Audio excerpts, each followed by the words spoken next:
नमस्कार, मेरा नाम डॉक्टर एसपी वर्मा है।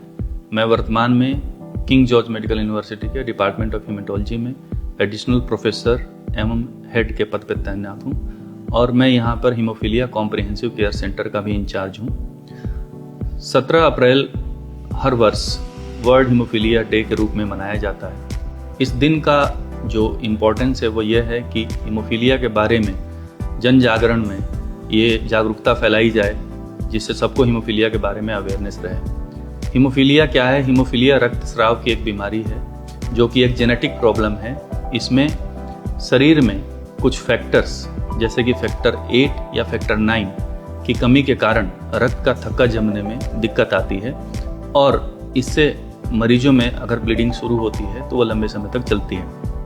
अगर इसके लक्षणों की बात करें तो ये लक्षण जनरली जब बच्चे छोटे होते हैं तभी से आने लगते हैं।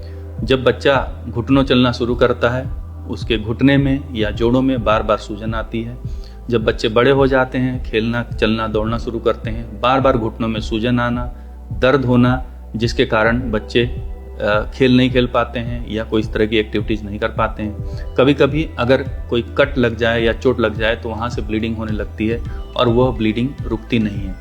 तो इस बीमारी में जो सबसे इम्पॉर्टेंट लक्षण है वह जोड़ों में ब्लीडिंग के कारण बार बार सूजन आना और दर्द होना है और कटने पिटने पर लंबे समय तक ब्लीडिंग होते रहना। अगर इस तरह के कोई भी लक्षण किसी व्यक्ति में, मेल्स में खासकर अगर आ रहे हैं तो वह हीमोफीलिया का लक्षण हो सकता है और इसके लिए अपने डॉक्टर को संपर्क करें और उसका जाँच कराएँ। इसके जाँच की सुविधाएँ ज़्यादातर सेंटर्स, जो बड़े सेंटर्स हैं, सब पे उपलब्ध हैं।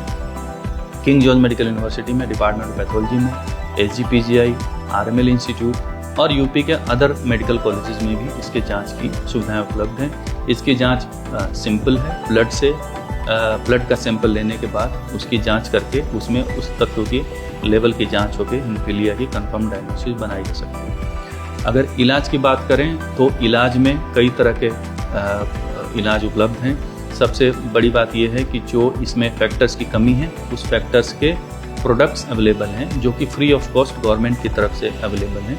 और हमारे पूरे यूपी में 26 हीमोफीलिया ट्रीटमेंट सेंटर्स हैं, जिसमें कि लखनऊ में किंग जॉर्ज मेडिकल यूनिवर्सिटी और SGPGI और नोएडा सुपर स्पेशलिटी सेंटर जो है यूपी में बात करें तो ये बड़े सेंटर्स हैं और बाकी सारे मेडिकल कॉलेजेस में और बहुत सारे जिला अस्पतालों में भी इसकी सुविधा उपलब्ध है। तो ये फैक्टर्स रूटीनली अवेलेबल हैं और मरीजों में ब्लीडिंग के समय ये फैक्टर लगा के उस ब्लीडिंग को जल्दी से जल्दी रोका जा सकता है। अगर ये ब्लीडिंग बार बार होती है तो जोड़ों में डैमेज होने का खतरा रहता है और जोड़ों के परमानेंट खराब होने का भी रिस्क रहता है। तो इसलिए जितना जल्दी हो सके ब्लीडिंग के बाद फैक्टर लगवाएं उतना अच्छा रहता है। इसके साथ साथ ये बीमारी चूँकि आनुवंशिक बीमारी है तो ये भी जानना जरूरी है कि जिन परिवारों में ये बीमारी है उनको थोड़ा जागरूक रहने की ज़रूरत है। जेनेटिक काउंसलिंग और जेनेटिक टेस्टिंग की ज़रूरत होती है, जिसमें कि अगर जिस परिवार में एक बच्चा है और दूसरा बच्चा पैदा होने वाला है, उसकी जेनेटिक टेस्टिंग जो कि SGPGI में डिपार्टमेंट ऑफ जेनेटिक्स में अवेलेबल है, शुरुआती 2 से 3 महीने की जब प्रेगनेंसी होती है उस वक्त जांच करके देखा जा सकता है कि जो गर्भ में बच्चा है उसमें भी वो बीमारी के लक्षण हैं कि नहीं है। और अगर ऐसा है और वह अगर मेल चाइल्ड है, लड़का है, तो उसके लिए फैमिली से बात करके उसको टर्मिनेट करने की किया जा सकता है। तो ये चीज़ें हैं। इसके साथ साथ मैं ये कहना चाहूँगा कि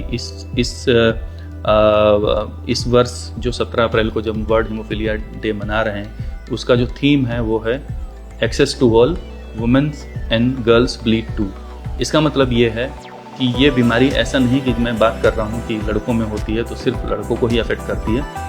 जो इसमें फीमेल्स जो होती हैं, परिवार की जो महिला होती है वो कैरियर होती है मोस्ट ऑफ द टाइम, उसमें भी बीमारी का जीन होता है, लेकिन वो बीमारी उसमें मैनिफेस्ट नहीं करती। परंतु कुछ महिलाओं में फैक्टर की कमी होने के कारण कैरियर अवस्था में भी लेवल्स इतना कम होता है कि उनमें पीरियड्स की इरेगुलरिटी, ज़्यादा ब्लीडिंग होने का खतरा उनमें रहता है। तो जिन परिवारों में हीमोफीलिया के बच्चे ग्रसित हैं उनकी महिलाओं में भी जो कैरियर हैं उसमें ब्लीडिंग का रिस्क रहता है। इसके अलावा और बहुत तरह की ऐसी बीमारियां हैं जो जेनेटिक कॉजेज से होती हैं, रेयर बीमारियां हैं, उसमें भी हमारे महिलाएं या जो गर्ल्स हैं वो अफेक्टेड रहती हैं। तो इसके बारे में भी जानना बहुत ज़रूरी है और अगर किसी महिला को भी इस तरह की ब्लीडिंग की प्रॉब्लम है तो उनको भी डॉक्टर को संपर्क करना और उनसे सलाह लेना बहुत ज़रूरी है। धन्यवाद।